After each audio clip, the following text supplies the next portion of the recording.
Welcome back. You are listening to another episode of the Keep the Change podcast. Very special guest today. Very lucky to get some of her time because I hear she spent the whole morning trying to get Fred Again tickets and has succeeded. So to finally nail down Emily Shaw from Luma Analytics, what a bloody treat this is for the listeners out there. Thanks for having me on. No worries. How many tickets to Fred Again did you get? I think we got 16 in the end, so 16. so we're looking to fob those off at some point. Do you even have that many friends? No, I'll just be rallying in some troops, I think. Yeah, and no doubt there'll be some sort of business promotion expense there. Yeah. Bring some clients along to Fred Again. Very smart, very wise. Well, we're going to get into that, but Luma Analytics, we'll talk about that soon. So do you want to just start with a little bit about what it is that you do? At Luma Analytics? No, you personally. Okay, so, I'm Emily. I'm currently the Managing Director of Luma Analytics. So do you want me to go into what I do at Luma Analytics? Yeah. So at the moment, I'm sort of overseeing the business, growth from a growth perspective, but I also founded the company with my two business partners. Awesome. Okay. So what sort of work does Luma Analytics do? So we are a data and analytics consultancy company. So we do everything from sort of data engineering, business intelligence reporting, strategic advisory, as well as some more advanced analytics. But in layman's terms, that means that we help businesses get the most out of their data, so sort of bringing it all together, presenting it, solving lots of business problems with their data and information. What does one study to get into this much data? So it can be anything from computer engineering, mathematics, statistics. Now there is actually data science degrees that you can do at universities, which wasn't available when I was at university. But I sort of fell into this field through my banking career. So I started as a graduate and I just sort of fell into this and absolutely loved like looking at numbers and sort of presenting information back to our stakeholders. So what did you study? I did economics and international business. Okay. So economics does actually have a mathematics background. Yeah. But I have actually just learnt on the job So of it. You get an economics degree and you go to work in a bank, and what role, what was your first role? So sort of data analyst or risk analyst, so there's sort of analyst roles that you get to get into it. Yeah. But nowadays you would apply for a job, say, as a data scientist or a data engineer, and that's sort of the people that we hire. Because even with an accounting background, I would see jobs listed as business analysts, and I still don't even know what that is. So can you please help the people out there understand? Well, it's a very murky area, I must say. So a business analyst is sort of somebody that might work in spreadsheets a little bit more, whereas a data analyst works in, say, SQL or codes. Very similar fields, but it's very different practices that you actually work on. Okay. So you guys focus mostly on data, right? So could you give us some examples of the types of work that you do so that the everyday person that isn't as geeky as you, if dare I say that, knows what it is that you're talking about when you've got data and you're crunching it up? Yeah, so for example, we have helped a small engineering company bring all their sort of Xero information together, but also their project management system, their HR data all together in the one place, and then present it back to them in a dashboard so that they have all the information in the one place. So we do sort of do financial analysis, but we are also looking at, how well their projects are tracking and sort of looking at it from a financial perspective as well as operational. So everyone in the business gets all the information in the one place. Yeah. And it's quite compelling because it sort of gives people the numbers at their fingertips rather than having to sift through lots of spreadsheets and manually putting them together. We automate all of that for them. Okay. This is a selfish question and hypothetical. Say you came into an accounting firm and it had, say, 100 small businesses, and we can individually look at how they're performing. Could you extract that across the client base and then build a bit of a dashboard of how the overall... Okay. And you can do benchmarking, so you can actually surf that back and see how businesses like yours might perform relative to how you're performing.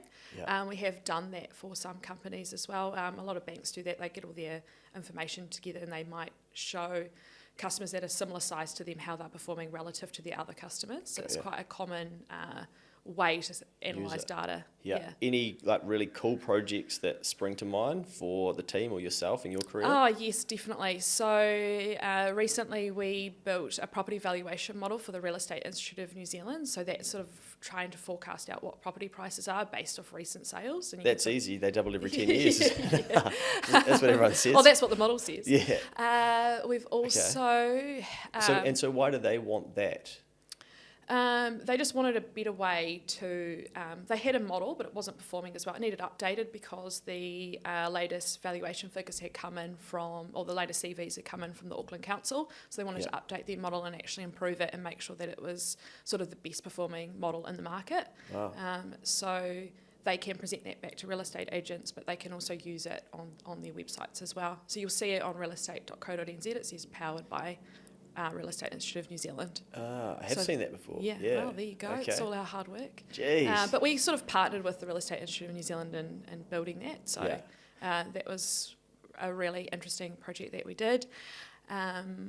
What else comes to mind is, I'm just trying to think of the ones that I'm allowed to share. Oh, Institute of Golf. So we helped them build we worked with them to build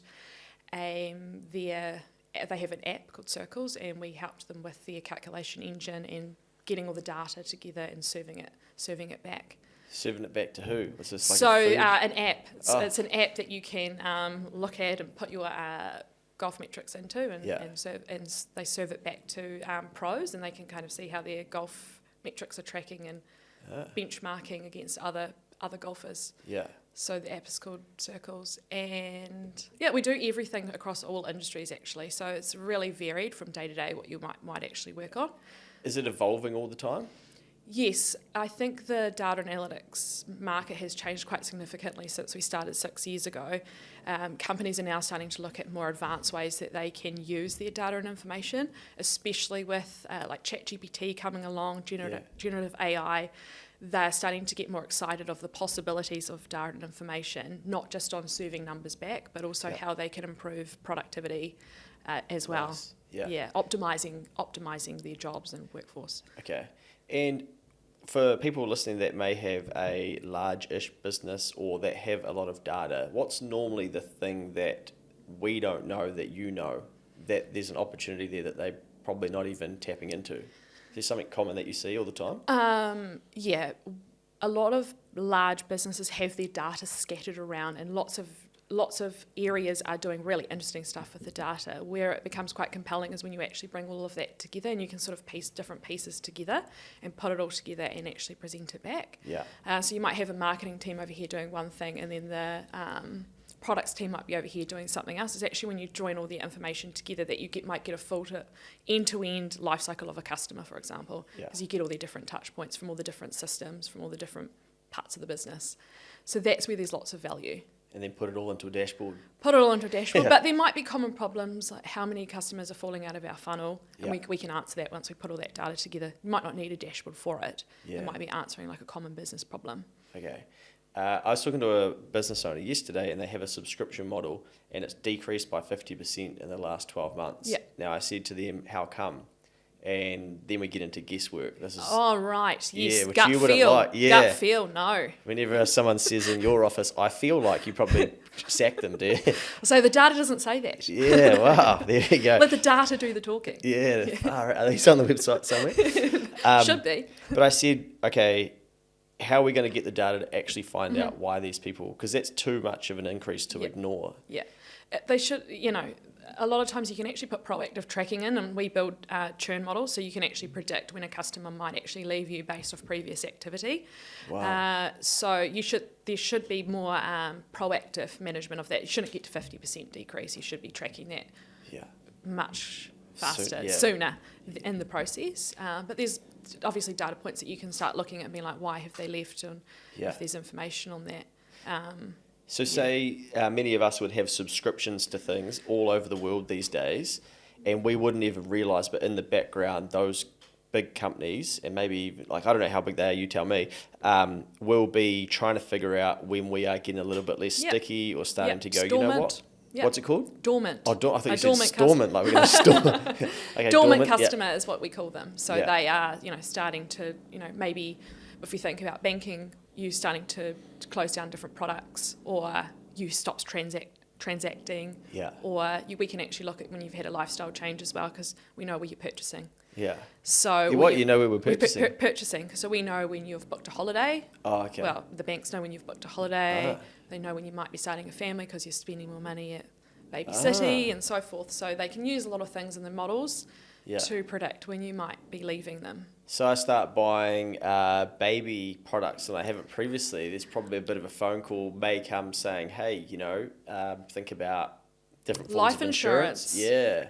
Sheesh, man, Big Brother is always watching. Yeah. Why don't you just call this business Big Brother? Yeah. It's probably already taken. That is one of my favourite TV shows. Yeah, okay. Far out, okay. We've gone down a rabbit hole. What other stuff are people keeping an eye on us that we wouldn't know about? If you're on the Fred Again website? Yeah. Oh, no, they would have been tracking that. So they would have seen that I was probably likely to buy Fred Again tickets because I had been searching them for the last 2 weeks. Okay. But I think the beauty is when you can start to join lots of information together, so you can pull like Instagram data, you can get like the Ticketek data together. But it is hard to get that information because it's personally available and you can't just go off and use it. So companies are really careful about the type of data that they use for things like that and how they might market to customers. So if you've got a cold call about having a baby, you'd be quite freaked out. So you've got to be really careful in your marketing techniques about how you might use some of that information.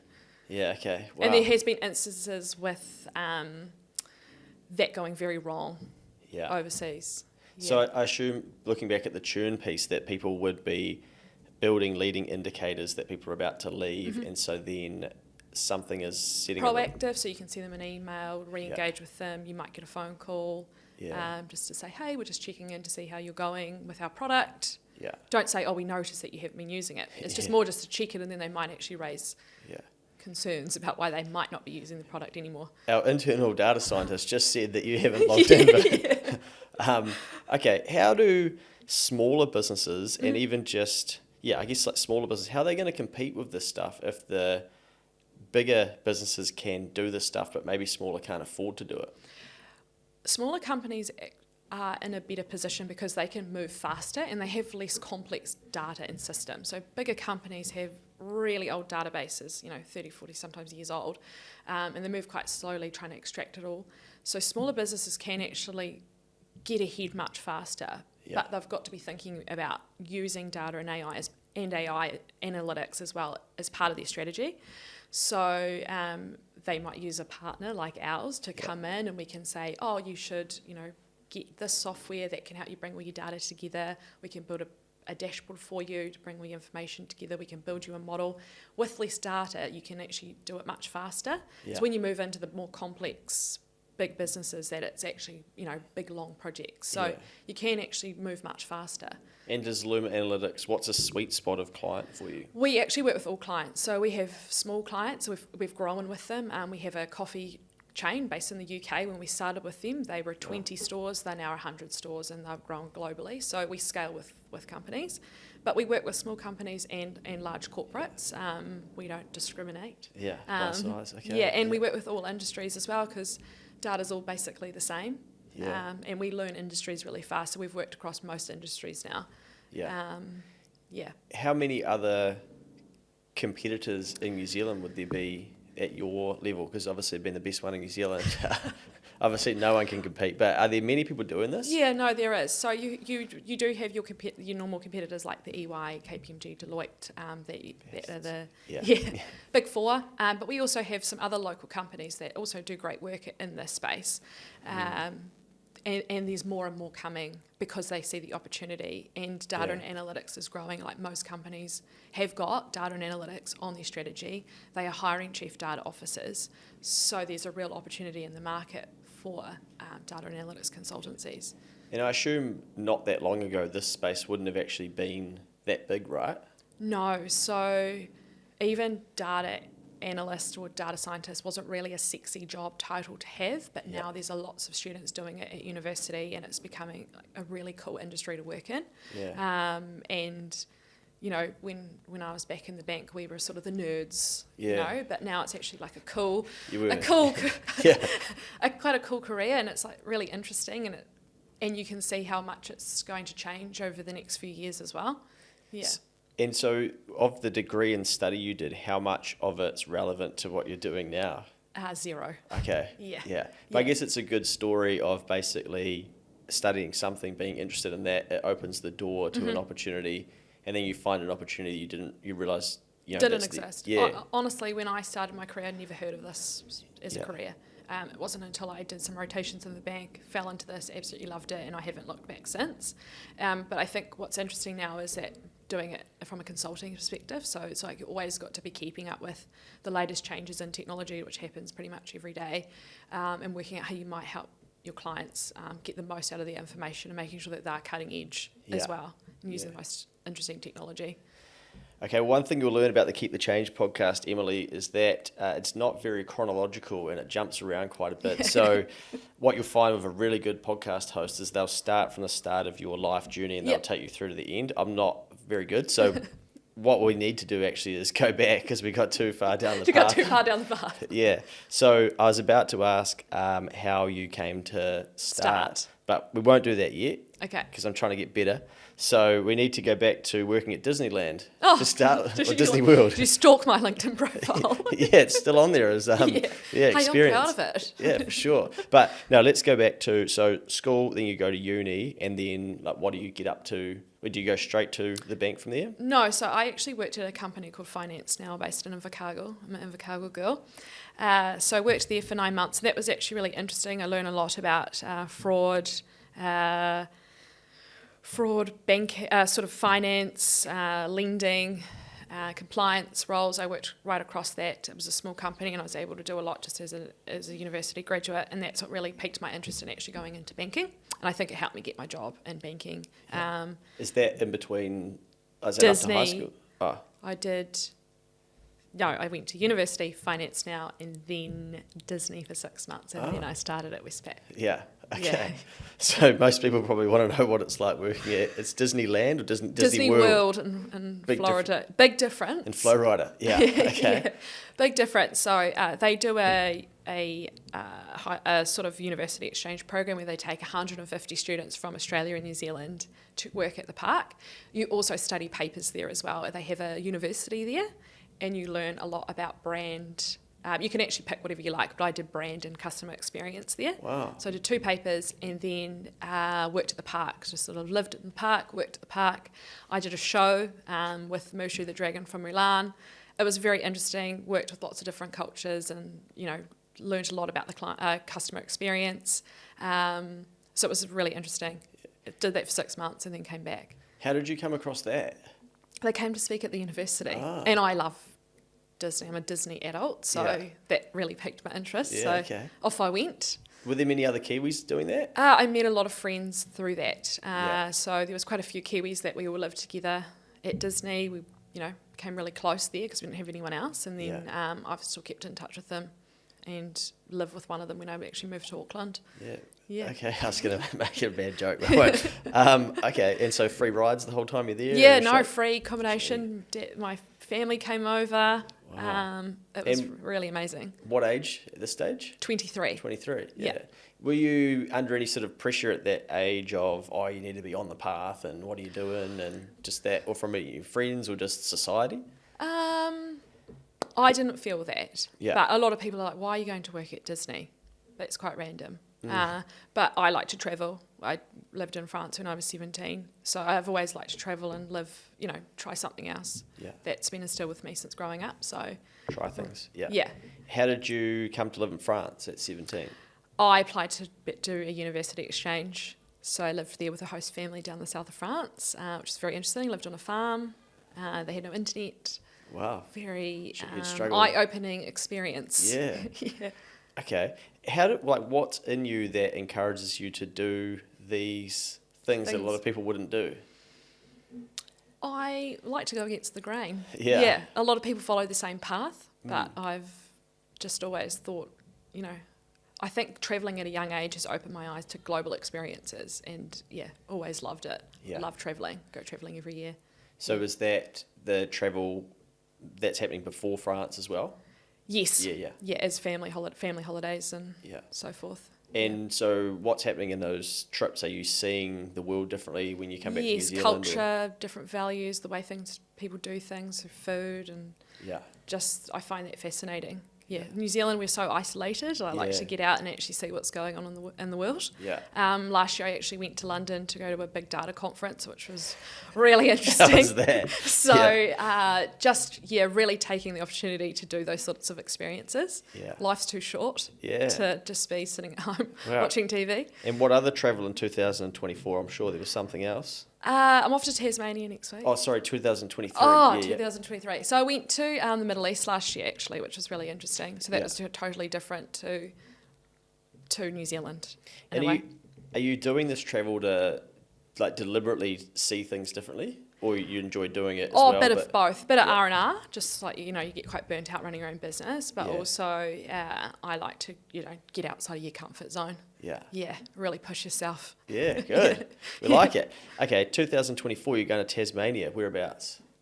Where? Yeah. Hobart, Cradle Mountain, and Wineglass Bay. Oh, okay. Yeah. I went to Launceston, the Lonnie Cup for horse racing once. Oh, okay. Great few days. Oh, yeah. Well, maybe I'll go check it out. Yeah, I think it was the other week. Okay. Yeah, it's a nice spot. Yeah. Okay, so travel early on, and then when do you reckon you could figure out in yourself that you like to go against the grain from an early age, or did you like discover that through a psychologist or something? No. I think just looking at what my friends have done. They might have done the London OE. I just decided to do something different.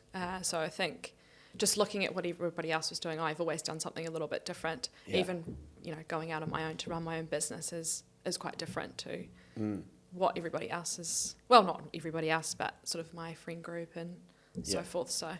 Yeah, I've got that written down to ask. So we'll get to that. So what's that like? What is it like to be that person in your friendship circle that sees the world differently or kind of challenges the norm and stuff? I think running your own business can be quite lonely at times because no one really understands it from being the pressure and the stress of it, rather than being just an employee. It's a lot different, and you need a circle of people that are doing it with you that you can talk to, so that you can sort of just chat to people about what you're going through, because it's actually just such a different lens on everything. Yeah. Okay, but I suppose you've probably gotten used to, since 17 and even younger, starting to do things differently and just know that's me, and I'll work it out. Yeah, good attitude to have. Okay, so clocked France. Did you learn French? I did. You can speak. Yeah, good. That's all I know as well. Yeah, it's definitely gone now.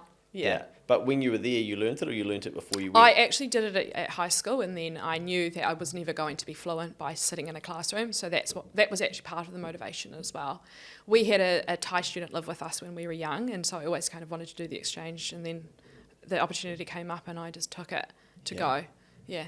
Is that how you learn now? So instead of sitting in a classroom, you get out and do and be a part of it? Yes, I've quite quickly learnt at high school that don't learn in the classroom. I'm much more like learn by doing, and that's basically how I've come into this career as well. Yeah. I didn't do it at university. I learnt by doing, and that's basically how I've done it my whole life. Yeah, cool. Yeah.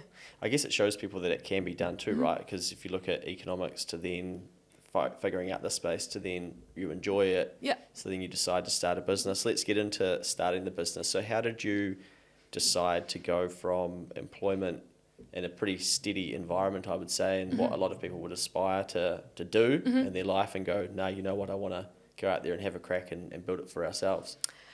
I've always wanted to do it. Yeah. So it was just picking the right time, and I felt like I was in my time in my life where I didn't have children. I could do it financially. So you've got to be prepared to sort of not have your income for at least a year. So that was the decision that I made. I also did have a life-changing event early on in 2018 where I was involved in a boat accident, and that really changed my perspective on life. Like, life's too short, something could have actually happened to me, and then what legacy would have left behind. Yeah. So that really pushed me to just give something a go. So that was part of the motivation, just always wanting to do it, but and also just wanting to make the most out of life. And then I left my job, and I just sort of was trying to work out what I was going to do. And then luckily enough, my 2 business partners now decided to leave as well. We bandied together. They were at the bank? Yes, oh, yeah. Yep. So we all worked together, so we sort of knew what our working relationship was like. And then luckily enough, they decided to leave as well, and we just got on with it. Wow. In a way. So 3 of you? Yes. Yeah. Okay. Yeah. Sheesh. And that year would have been 2018? 18. Okay. Yeah. Yeah. So 3 of you, I can imagine, hungry, you think, righto, let's just go out there and get a website going, and should be, that's sat in a shoebox of we actually started in the library, the Auckland Library. Brilliant place, good co-working space. Yeah, great co-working space. Got a small office. We sort of set off to do something else, but we quite quickly worked out that the New Zealand market wasn't ready for what we wanted to do. So we just started consulting. We got our first contract with WSP Opus, and we just went from there, and we just started picking up work, and we just sort of realised that we really enjoyed it, loved it, and I think that's what helps you grow a business, if you actually really enjoy what you're doing. Yeah. And we could see the value in it as well. So we've just grown really organically over the last six years. Far out. Yeah. So the 3 of you were doing the doing and trying to win the work, etc. We did everything with a jack of all trades. Yeah, wearing all the hats. Yes. When you say the market wasn't ready, is that because the banks and whatnot that were in this space, they're probably ahead of the game because they've got so much data? Yeah, and they had more money to invest in sort of new technology, and we sort of were working on that in the bank, and we thought, we can get out in the New Zealand market and do this. And then when we started talking to our clients, we're like, they just want their data all in one place in a dashboard. Yeah. So we started off with that. We did a lot of consulting, like strategic advisory around what we see as best practice as well in the industry, and that's sort of how we've grown the company. Yeah, because I remember years ago people talking about data's like the new big thing, and I remember thinking, as I saw Xero getting bigger, I thought, whoa, they've got so much data of small businesses, they'll just get rid of statistics in New Zealand because they'll then be able to say what's going on. But that hasn't happened, but I always overestimate how quickly these things will happen. But Xero do, for instance, now release a small business insights, where you can get quite timely information as to what's happening in the SME economy. And then that can drive conversations that we have as well. But someone's obviously internally there crunching all of that data. And they have a massive data analytics team. Yeah. Okay. So it's definitely happening, and it's happened now, right? And so then you've probably been at the start of a wave that's just really building. Yeah. Well, I think we saw the opportunity at the right time. Yeah. Actually, 6 years ago, and then we just kept getting work, repeat work, starting to build the business that we knew we were onto something. And so that's how we've just ploughed on, kept going. What do you miss about those early days? When you're full of energy and it's just... we all used to sit around and wordsmith the website together. We don't have the luxury of time anymore, so it's just get something done and send it out. Probably... I think the culture's roughly stayed the same. Like, we always wanted to create like a good culture in the team, always learning and really collaborative. So we've not lost that. I think at the start we had the beauty of time. Was there anything you can point to, and you're in that good career? Obviously you knew that you wanted to do this at some stage, but how did you know when was the right time to take the leap as such? I had reached a point in my career at the bank where I was going to be in that same role probably for 4 to 5 years. So I'd reached a bit of a ceiling just from where I had got from a seniority point of view. So I just thought, this is an opportunity to do it now, because I can always come back. I can always come back. The risk is not huge for me right now, especially on what my income is and where I'm at in my life stage. The risk isn't huge, so I felt like it was a good opportunity to just jump. So you've looked at all the data? I've assessed all my life data. And I'm ready to go. What advice would you have for somebody, an Emily back in 2018, that is sitting there going, I know that I need to take the leap at some stage, but I'm just not sure what the next steps are. What would you tell them? I would look at how much you had in the bank, first of all, because you've got to be willing to accept that you will not get paid for a year. So can you live off no income for a year? Like, what can you do to supplement income while you're trying to set this up? But I always think, just give it a go, because you can always reapply for your job back. If you're a good employee and you're really good at your job, they will have you back after 6 months if it doesn't go very well. So the risk for me is mitigated by lots of different factors, but you've just got to be prepared to not have the income. Yeah. It's interesting. I had a client recently who has sort of gone through this, and basically one thing they were most frustrated by was that some people in the organisation, very, very high up, and now stepping into a let's say small business as such, some were like, wow, that's amazing, good on you. And he's like, that would be 2 or 3%. The rest of it was basically like, oh, well, I suppose if it fails, mate, you'll just come back here. And he's like, no, fuck you guys. Yeah. Well, that is the other thing. Yeah, no, I'm I'll not be coming back back. here. No. Yeah. Had enough of this place. Yeah, that's why I'm going. Yeah. Okay, so try and stack some cash. Try and think about ways that you can decrease your outgoings, for instance. Or even just, I think it's a very good point, accepting that your income isn't going to be. And the way I used to look at it, or sometimes say to people, is that say you go to uni and then you get your degree, you get your job, and then you take 3 years to get 2 pay rises, and you think, okay, I'm going right here. And you might be 5 years into a career, and then you just expect to go out on your own or have a crack at something and have the same income. Well, it took you 5 years to get that income. Yeah. So think about it like that. If I start on a lower income, but I do this for 5 years, where could I potentially be? Yeah. And that's, I guess, we will get to. Yeah. But when do you get to your first hire, or when do things start breaking where you know, wow, we need some support? We had picked up a couple of contracts actually, just through contacts from the bank that had gone on to work at other companies, and very quickly we realised that we were going to be short-staffed. Yeah. So that's when we made our first hire. What year would this have been? We made our first hire actually at the end of 2000. Actually, it was early 2019. Yeah. Wow, so pretty quickly. Yeah. Because there's 3 of you to start with, so you could probably swallow quite a lot of work. We did, and we could actually get through a lot, and then we realised that we needed to hire someone, which is actually a really tough decision. It's like hard because you are then responsible for someone's livelihood in a way. Yeah. You know, you've got to have the cash to support it. And they just assume you've got heaps of that. You're flying. Like, yeah. So it is a big step, and we were quite nervous about it, but you know, once we got over that fear, it was we knew then we could grow the business, and our first employee, we were sitting in this really tiny room, so it was part of the journey for us as well. Yeah. You took a leap of faith to come with us. It's like, as a small business, like really hard to hire when you're trying to hire people from banks, and they're so used to all their perks, to then come into a little shoebox office with us. So he really believed in the journey that we were on.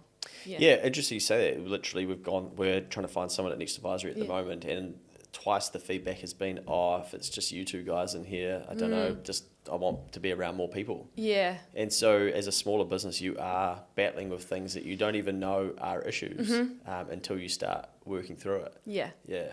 Okay, so first hire 2019-ish, and then how quickly did you get hire number 2? 2020. Ooh. Lockdown. Yeah. Lockdown hire. So we hired him right before lockdown. Obviously that was a really tough time, but we managed just to keep them on the payroll through that time. Yeah. So it was another year before we hired the second person. What was it like when lockdown hit and sort of we all went through that, holy shit, what's all this going to be about? Did you have any thoughts around, far out, wish I stayed in the bank, for instance, or what did you go through? We had a lot of contracts actually cancelled because obviously businesses were nervous, but we had enough to keep going, and so we just thought we've just got to ride this out. Yeah. As a business, you're going to go through ups and downs, recessions, and lots of things are going to happen in the market that you've got to be prepared for and just be able to pivot. So we've just got to ride this out now, and so we did. And did you do anything different or go after any different forms of work? We were very lucky because companies do rely on data and information in a situation like COVID. And because lots of people were working from home, they couldn't be up on a whiteboard and going through the information. So they actually wanted to move all the information online and present information back in dashboards and so forth. Yeah. So we actually had a lot of work come through bringing data together and being able to present it back online, so that people could collaborate in an online environment rather than in the office. So we were okay from that point of view. So didn't really do anything differently, but we were very lucky with the work that we did get. Yeah. Yeah. Okay, so if anything, it might have helped speed up a little bit of what was happening. In a way, but I think we lost a lot of opportunity to be back out in the market. Yeah. Yeah. Yeah, I remember we felt frustrated as if we were just the snowball was just starting to roll, and we're like, this is mint, and then whack. Yeah. It was, damn it. We're stagnating. I think we found a little bit the same. But. And then fortunately, Adrian Orr turned the money printer on. Yeah. It was raining money. Yeah. I said to a business owner last week, 2 years ago, people were coming into our office complaining about how busy they were and they just need to get to the end of this project. And now we're like, their business owners are complaining about how quiet it is out there in some industries. But we're often, complaining about something. But, yeah. Okay, so through that lockdown-ish period, Auckland-based, so we had it the worst of, poor us, etc. For those listening, feel sorry for us, please. And how did you add hires during that period? 2021 we did. So we did a lot of online hiring. People we'd never met before. So we had to just do it all online, which is hard because you just don't get to read the person in person. So we're always trying to interview in person, but we had to just plough on. But the market was really tight in data and analytics. So we rely on the migrant market. And so we had to hire, within New Zealand. And it was a really tight market because people didn't want to move in their current roles because they felt really safe. True. So that was the toughest part, was the hiring phase through that period. But we hired right up, and we just kept growing. From 2021, we were okay. The migrant market, is that because they are further down the path of learning some of these skills and they want to come? Oh, not necessarily. I think there's not enough talent to go around in the market. So, we quite often get people from the UK that want to come and live in New Zealand, and they've been doing data and analytics, in banks over there, and they're really good hires because, they've worked in big organisations. So the demand is higher than the supply for talent in industry like this? Yeah. Quite a tight market. Okay. Yeah. So if I was a recruiter, I'd be trying to find some people in this space. There's a few recruiters around. I bet you get hit up all the time. Okay, so fast forward to 2024. How big is Luma Analytics now in terms of team size? So we're up to 22 Sure. Okay. staff on the books. So we've got a few starting that haven't yet started, but we'll be at 22. Yeah. Wow. I'm fairly sure. Yeah, so I think it's 3% of businesses in New Zealand hire over 20 people. Yeah, I quoted that to my business partners the other day. Actually, I think you said it on the podcast. Yeah. So, yeah. Did they like that? Yeah. No, we're one of the 3%. So you're in the top 3% of hirers in the country. From an economics degree to a bank to finding out about this data stuff to then quitting to then making your first hire in 2018 to now being in the top 3% of employers. Yeah, well, it's pretty good. Yeah. Wow. All in basically 6 years, right? With the lockdown smack bang in the middle. Yeah. What do you think you've learned about yourself through that journey? There's a lot of resilience that you got to show because sometimes you can be quite down. You go through some really tough patches, but you can always get through them. And I'm really lucky to have my two business partners that we're very much aligned from a values perspective, but we all get along. And I think partnership's really important, and I've come to really value that. Just looking back at my journey. But probably the resilience piece. Yeah. What about through lockdown? I think I read somewhere that you could identify that you weren't really looking after yourself. Yes, so the burnout is a big thing. Yeah. So identifying when you're actually burnt out. Did you, before we get into that, did you believe in burnout before you burnt out? I thought I had been burnt out before, but no, I hadn't been. Yeah. Burnout is a big thing. So sleep is very important. I've recognised that when you don't get enough sleep, you are not functioning. You can't make the right decisions. From a mood perspective, it's not quite right. So, we used to put in very long hours, and that's actually not conducive to actually running a successful company because you are running off zero energy. So, learned a lot through that process that we need to outsource more of our, tasks that we're doing late at night, spending a lot of time on. So outsourcing as much as you can, but also hiring the right people so that they can take a lot off your plate as well. Yeah. Wow. So what happened through that burnout period as such? You're obviously working yourself way too hard, not sleeping enough, but when did it sort of come to a head? Oh, it was definitely lockdown. It's hard, it's tiring being on the phone all day and you're trying to run a business online. And you can't really see the team environment either. So it's just, I think we're doing really long hours. It was a really stressful period because we're always trying to find work to keep our staff on through the lockdown, and just still delivering projects as well as being on the business.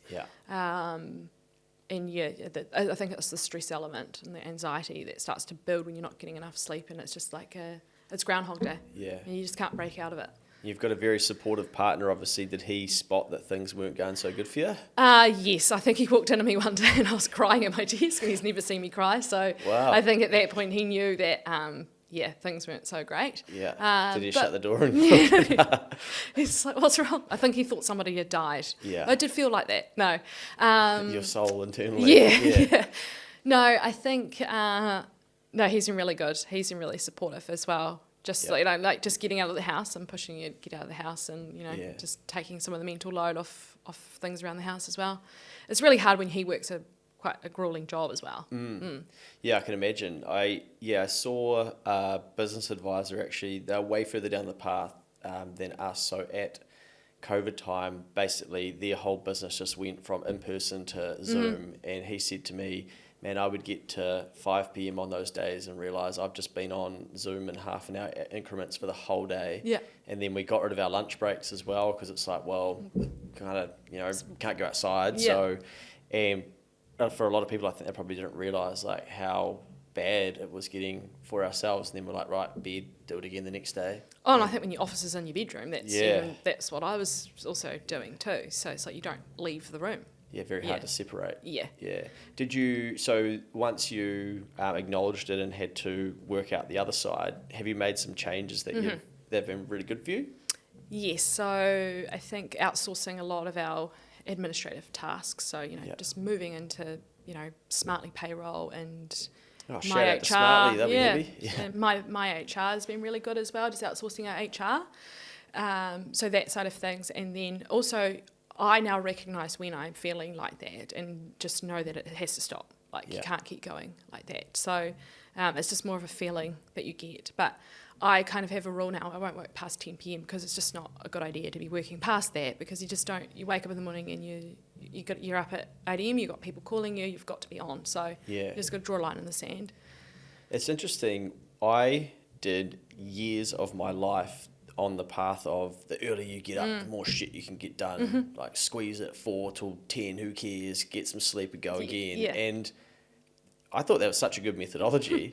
And then I come across people who seem to be a bit more chilled out and they're like, oh no, the most important input is to get more output is sleep. And I'm like, that's not right. That you need to squeeze that down and then you've got more time. And I didn't really get it for a while. And then I sort of had to succumb to it and go, okay, when I learned about it as being an input, so what you're putting inside your body and then your sleep as an input will determine how productive you are and what you can actually get done. It makes so much sense and it's so simple. Yeah. But it's hard to recognise that at the time because you've got so much building up. But I think, food, what you put into your body is really important. Exercise is also really important. I don't do anything on a Sunday evening because that's when I need to just reset and get ready for the week. So setting boundaries for yourself with your family and friends about, just so that you can be well rested so that you can get up and have another week of work, basically. Yeah. Drinking less as well because that's when you have a big weekend and you're suddenly up in the morning on Monday and you're away again. It's hard. So just looking after yourself, I think, is really important. Yeah. Do you track, because you love data, any of your inputs for exercise and stuff like that? Is that space looks like? I remember reading a book from, I think it was Lululemon, where it's almost sounded like where it was going to go is you'd put those tights on and then they would start monitoring you. Well, there's so much health data. Yeah. No, there is. So I have my... You've got a big dashboard at home? Oh, no. Well, I've got my gym dashboard. Yeah. So I can see, I benchmark myself against different things. But no, I different don't things. What are these things? No, how fast I'm running on the treadmill, and make sure I'm getting better. Yeah. No, so I just like to have a bit of a break. So not in the data all the time. Yeah. So it's just, So when you go out on the weekend, or just going to a cafe or something, do you see data all around you? Oh, 100%. Yeah. Yeah, I know when they're collecting information. Every time you click yes, subscribing, they have all your information. Yeah. It's fascinating what information companies have about you and how they can use it. Yeah. Well, you would see things that other people just would never. No. There'd be data in today, what we're doing today, because you can convert voice to text, and then you can use it. So we could look at keywords that we've discussed. Okay. And graph those words. What would we do with that? You could see how many times you said Yeah. to improve your speech. Yeah. Okay. Right. Sign me up. It'll be fun. Just want to say on the burnout piece too, the one exercise that we often take business owners through is love versus hate. So what I notice with business owners is that they will just keep pushing themselves as far as they can with doing the shit that they don't actually want to do, and then they finally get it off their plate and they work on their love sides of the things that they actually like doing about the business, and then everything changes and they love it again. But one thing that is, because I'm not very detail orientated, so a client who is, what they did for their first hire is they built a spreadsheet and listed out all the tasks that they do that sort of sit on the admin hate type side, and then modelled it out as to how many hours that was per week, and it builds a tally. And so then they could see, oh shit, I'm spending 16 hours a week on all of this stuff. Yep. And that's what makes me feel so frantic across everything else. And so then they end up procrastinating on the stuff that they need to be doing because they're like, well, I just need to do this stuff. So it basically gave them a job description and a number of hours per week that they needed to hire for. And it was way more than what they thought it was going to be from the start. So that's interesting, because we're just doing that process at the moment. We have a tool that we track everybody's time with, because we work on a billable hours sort of model, and I quite often will look at the data, like how much did it cost us to hire that individual, because we can look at how many hours we spent on recruitment, because we're itemising everything, and then we're looking at potentially hiring an office manager. So I can look at all the business administration tasks we've done to actually confirm that we need a full-time employee in the space. Wow. So you use data to make information. See, I would be like, feels pretty busy there, we should hire someone. So I'm trying to make calculated decisions based Smart. off information rather than gut feel. Yeah. What happens when you have to make decisions based on your gut feel? Do you struggle with that? Or Oh no, I'm quite intuitive, so just use my instinct. 16 Fred again tickets. Yeah, We'll we will get rid of those. We'll be able to find. I know that the market's big. Yeah. So I know how many people are in the queue. Yeah. We'll definitely be able to sell them. Okay. Far out. Okay, so where to for Luma Analytics from here? Yeah, so we've just built out our 5-year strategy. So we're really wanting to grow. So last year we sort of reset. We needed to. It's really hard. We've gone from growing really fast, and we've got some processes that aren't so great, and just wanting to automate as much as possible. So last year was a bit of a reset. I stepped out of doing client work, and I'm more on the business now. So now we're set up for growth phase. So we're out hiring, we're trying to grow our brand a little bit more in the market. We're wanting to move into Australia. We're wanting to pick up more varied clients in different industries. And so you're basically wanting to grow the team even further. Wow. And how big do you see that getting, do you think? I think we could grow to 40 to 50 people quite easily. Quite easily? Yeah. Well, just given the market. And I think we've grown quite organically. So we know that we can get to this much just organically without having to do, getting our name out there. Yeah. So I think if more people can see what we're doing, we back ourselves that we could grow to that. At 22 people, that's a pretty grunty payroll that must go out. Does that keep you awake at night every now and then? Not necessarily, because we do save for a rainy day, for example. So we always make sure that we have at least 2 to 3 months backed up of salary, so that if for some reason we didn't invoice for 3 months, we're fine. But it does weigh quite heavily on you, because you are responsible for their lives in a way. That's their income. So we take it very seriously. We're very careful about hiring people. Just, you see some companies scale really fast and then they're having to restructure the next year. Yeah. We've been really considered in the way that we've grown to protect our staff. Are you looking to hire at the moment? We are hiring at the moment. Okay, who do we need? Tell the people. So we're hiring a data engineer at the moment, and we are also looking at an office manager. So starting to look at that hiring process as well. And then we're actually always on the lookout for good talent. So if we have CVs come through our inbox quite often, if we think they are good and we have a role for them, then we will take them on. Just really hard to find people. Awesome. Okay, well, if we can find one of them, I want a recruitment kickback, okay? A referral fee. Yeah. Okay, so any data engineers, office managers, and anyone that's good at data analytics, Luma Analytics, that's where you need to go. You'll get a job eventually. Say that Luke sent you, happy days. Okay, so what about seeing that amount of money, for instance, go out of the bank account to pay those wages, compared to years ago you would have been in a salaried role where those bills will be bigger than what you would get paid for a year. Like, what's that done to your perception around money, or just has it changed your thinking around anything like that? It has, because I think when you start out, your salary bill's so low, and then you start getting these really big numbers of actually how much you need to be billing each month to pay the salary, and you start getting quite frightened. You're like, whoa, that's growing quite significantly now, where, we're in the millions of dollars of salary bills per year. So, but I think what we've had to accept is to not be afraid of that. We've got to just plough on and put that fear aside, because we won't grow if we don't accept that is where we're at. You've got to customise yourself with the new numbers, I think. Yeah. Especially in a growth business, that's going to creep up, and just accept that. Yeah. Yeah. And that's literally what it is, right? It's just as you see that number more, then it just becomes the new norm. The new norm, and we've got to accept it, and we know that we can do it, and just got to keep eyes forward and thinking about the growth, not focusing, and because you can get anxious and you can get scared, and that actually stops you from doing anything. Yeah. So you've just got to keep thinking of the bigger goal. Yeah. Yeah. But obviously know your numbers, know where you're going, have a strategy, all of those things that are really important. You can't just wing them. Yeah. No, we have a strategy, and then we are catching up weekly, my two business partners, and we're always monitoring the numbers, making sure we've got invoices coming in and what work we've got coming into the pipeline, and keeping a focus on those areas. Yeah. We have a dashboard that we... Shock. that alerts us, you know. If we don't no gym workout this week. Get back out, getting some work. Yeah. So it's the same 3 business owners right from the start? Mm-hmm. Yeah. Yeah. Do you think you could have done this journey on your own? No way. Yeah. No. I think having them... we've been through a lot together now, and I've been working with them for 10 years, so it's like quite a special relationship that you have, because you know the business inside out, and you go through some tough times together. Yeah. And the other 2 business partners are males, right? Yeah. Yeah.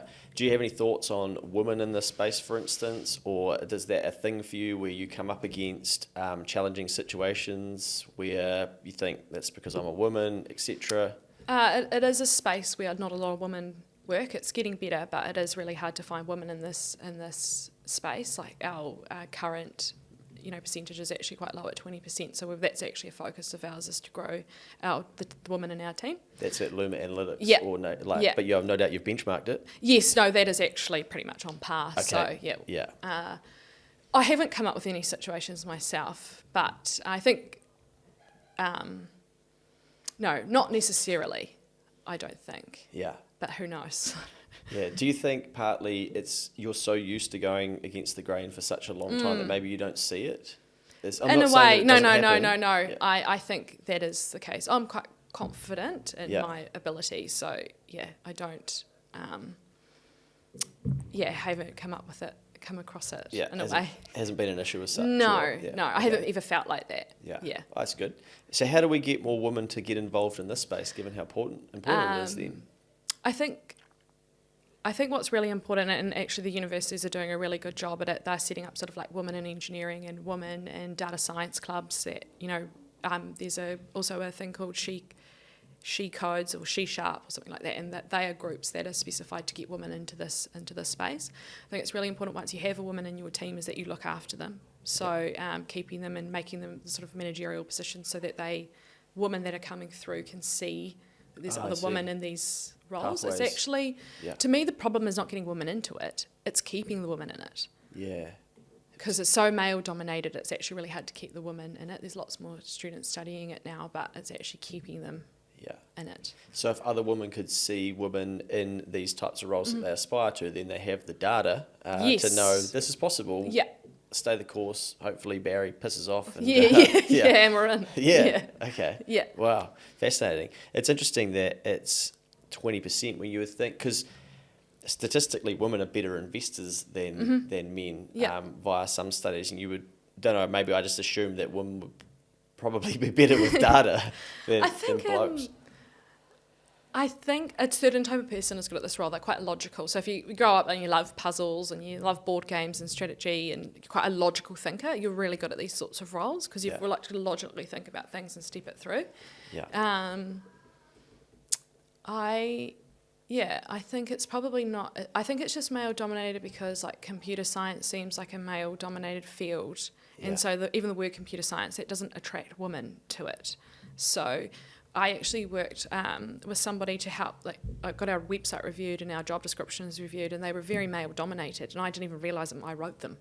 So putting them into ChatGPT and changing them, it's just wordings like collaborative space and flexibility that is actually really important to attract women to working for you. And how do you know? So there's no doubt data to support that women respond to that wording compared to. Yeah. Well, and can ChatGPT tell us that? So we can give it and say, hey, please. Can you look at the bias of this piece of text and tell me if it's male dominated or female dominated? That's the prompt you would give ChatGPT, simple as that. Yeah. Sheesh. And then it spits you out a new job description. Yeah. And then off you go. Wow. Yeah. Far out. That's interesting. Yeah. And that's obviously taking that just from data all over the world. Yeah. Yeah. Yeah. Okay, I guess the people are wondering then, given you talk about puzzles, can you solve a Rubik's Cube? No, I can't. Seems lazy. Yeah. But Sudoku. Sudoku? Yeah. Easy. Yeah. How quickly can you do a hard? Oh, I've sort of got it down to about 15 minutes. Wow. Okay. And do you have to write down the 3 in the corner? Oh, I can kind of see now. I can map it out. And then sometimes I have to write it down. Ah, yeah. So you can remember probably a 3 down in that one. Especially when you work with numbers, it comes imprinted in your brain. Do you spot mistakes all the time? In data? Or even just everyday things whether it could be data or how people do things. Is that what your brain can see? I think I get I'm quite an impatient person, so if I see a process that is optimised, it really annoys me. If it's not optimised? Yeah. Okay. It's like we can do things so much better. Yeah. And I'd imagine then, do you send off the feedback too? I do. I'm very vocal. Yeah. Wow. So should we name any companies here? No, we probably shouldn't. But wow, far out. Okay, so you're one of those types of people. I'm quite vocal in our business as well. I'm like, this is a silly process and we need to actually do this better. Yeah. Yeah. So working through all of that at the moment. We're not perfect, and by no means. No one is. No. Your family must be very proud of what you've been able to build over this last 6 years. Yeah, I think so. Yeah. Do you get that feedback? Oh, yeah. Yeah. From time to time. Yeah. No, I think a big achievement last year was being on the Deloitte Fast 50. Yeah. Great. And so that was an amazing recognition of actually what we'd done, because I don't talk about this a lot, like my business a lot. And so just to be recognised and be able to put that out there was to get all that feedback about, you're doing well and just proud of you and all of that. Yeah. Have a bit of recognition from it. Yeah. How important do you think it is having people like your dad, for instance, who's very supportive of you and will challenge you and test you and things like that, to have one of those people in our lives, do you think? Oh, I think it's incredibly important. I think somebody that will support the jump. So I actually read a book called When to Jump, and it's a book about people that are in roles and they're thinking about moving careers or changing what they're doing. And my dad actually gave it to me, but it's his support, and then my partner's support or my husband's support, and just taking the leap, and they back you as well. Like, you can back yourself, but it's just nice to have other people that back you too. Yeah. That's awesome. It reminds me of, there's a bloke called Sean Quincy. Don't know if you know who he is. I listened to him speak recently, and he's rowed across the Tasman. Now, his dad did it years earlier, so then he decided, right, I'm going to follow my dad's footsteps and do that. His dad rowed from New Zealand to Australia. He started in Australia and came back the other way. Anyway, I think it might have been 12 or 21 days in, he was going round and round in circles, bashed by a storm, couldn't make any progress, if anything was going backwards. And so he phoned his dad and was crying on the phone and was just telling him how horrible it was, and is there any point in doing this, and maybe I won't go on. And he said it was just silent on the other end. And then his dad was like, fuck up. And he was like, what? And there's this big pause because it's, over this telewave or whatever. He's like, fuck up. And he said, can you see your pedals? Have you still got your boat? He's like, yes, Dad. He says, well, fuck up and get rowing. Just keep going. Yeah. But, he was basically then saying that that's actually what he needed in that time. And as much as that's really tough to hear, but he said, if anything, if his dad had been like, oh, yeah, mate, I went through that, bugger that, bin it, what's the point? Then he probably would have given up. But eventually he finished the job and got it done. So, yeah. I don't think I'd ring Dad. I don't know what he would say. Yeah. But I think it's interesting how we, at different times, we need different things. You need to pull on different people, I think, through different times. Yeah. What do you think parents could do to help their kids be more curious just about any of these things? Because you've had a pretty wild life in terms of heading off to France and then going to Disney World and then quitting your job and a safe career to then, right, top 3% employer to now let's get to 40, 50. Yeah. How do parents and all of us, like, how do we start to increase our own curiosity? I think it's really important to I think one thing that my parents have always done is they never questioned anything that I was doing. I'd be like, I'm off to France, and Dad would be like, great, when? So it's sort of like being really supportive in the endeavours of what your child wants to do. Yeah. And I think for me, like, just doing all those overseas experiences has been, that's piqued my interest and curiosity as well. So those two things, I think, for me, have been quite fundamental. Instead of getting the why are you doing that? Don't do that. Think about, get a job and do all of that, because I think sometimes these opportunities can lead to amazing places that you don't know. It's not a linear path that you're on. Yeah. Yeah. What advice would you give friends who might have somebody who is starting a business in their friendship circle? And I know that feels like a tough question, because then you're like, oh, what if my friends are listening to this? But what could you tell a friendship group where they have a friend who's about to take that leap, for instance? I think what was really good when I went out on my own, because I didn't have, I had no income, is doing activities that are like free, or like not having to be like, we're going out for these extravagant dinners, because everybody has different money situations, actually regardless if they're starting their own business. So just be really mindful of where people are at in their money journey, because some are saving for houses, and lots of people's situations are different.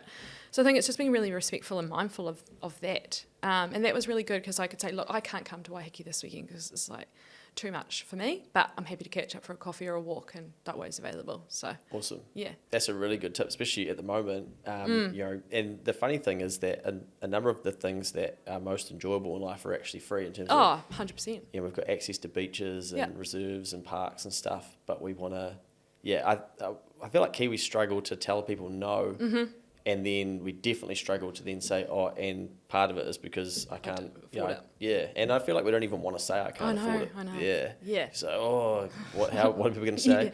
I just think setting boundaries on all of that is really important, actually. Yeah, and then do you provide your friends with the data to back up? Yeah. Set them up with a dashboard they can log into. Yeah. You've actually seen me twice in the last 8 days. Yes. You've had your quota. Yeah. You've had your time. Yeah. And what about like money for you over that time? Because you would have gone from having a salary to then to nothing, to then probably earning more than what your salary was and seeing these big bills. What have you learnt about money through that period? That's a really good question. You can now get 16 Fred again tickets. I can just, shout my friends to Fred again. Yeah. No, because I had that period where I had no money for a year, that was actually really good, because that taught me about saving, and actually you can actually live quite frugally, that you don't need all these things. I mean, I do quite a bit of shopping, but it's really made me mindful of that. And what this, I suppose, has been able to unlock is I've been able to build my savings back up again, because I did spend a lot at the start when I had no business. So I think it's more just being able that you don't need a lot to get happiness out of life. Like, a lot of people attach their salary to their happiness. When I had that year with no money, that was actually a really liberating year, because I did a lot that required no money. Yeah. And I was just as happy as I've ever been. Yeah. So, yeah. It just reminds me, one of my best mates yesterday, he sent me a Facebook flashback memory. Yeah. And he was like, bro, read this. And it was me doing like a thanks for your birthday wishes type thing. And I was in the early throes of first business school rebates. And I had my bank account on there for any donations. Yeah. And I'm like, holy shit. And I'm like, well, we're obviously struggling. Yeah. But the things that you're willing to do that you're okay. Brilliant. So then, are you quite analytical and data-driven when it comes to budgeting and stuff like that? I'm probably not as good as I should be, but I do diversify. So I've got like Sharesies, I've got a house together. Yeah. I have the business. I'm invested in commercial property with my dad. So like diversifying is really important. Yeah. But I'm not as good as I should be. Well, no. I think we probably all could say that. I do analyse my stocks quite a bit, but I don't make very good decisions with them. Yeah. So. Look, I know what you mean. Yeah. So you're looking to hire, you're looking to grow. what else can you tell people before we wrap up around Luma Analytics, or anything that maybe we haven't touched on over your journey that might add some value to people who are listening? I think we've covered off quite a lot already, but if anybody is looking for any help, regardless what it is, you can reach out on our website, or just reach out to me on LinkedIn. Cool. So that's whether you are looking for a role, but even so, smaller businesses through to large, you'll service them all. Yeah. Happy days. Well, it's been a pleasure to get a bit of your time. Better let you get back to trying to sell those Fred again tickets. I think it's always good to speak to someone who has built something very large, and also in different profiles than just white male, for instance. Let's be honest, because like we were talking about before, if other people can see it happening in front of them, then that can be the spark for them to go, okay, well then, maybe if I go on a 6-year journey, that could be me too. And now look at how many people you employ, for instance. It's pretty incredible. So hopefully you are proud of what you've built, and people who are watching will be very inspired. Can they follow a journey anywhere on Instagram, for instance, or keep an eye out on Luma Analytics? Do you guys do anything in that space? So mainly our LinkedIn page, which is part of our strategy this year to grow our brand and through our LinkedIn as well. So awesome. You can find us all on LinkedIn. Easy as that, Luma Analytics on LinkedIn, or jump on the website, which is lumaanalytics.com. Because it's international, not just thinking New Zealand. Wow, there we go. Righto, get back to the spreadsheets and the data. We'll see everybody on the next episode of Keep the Change.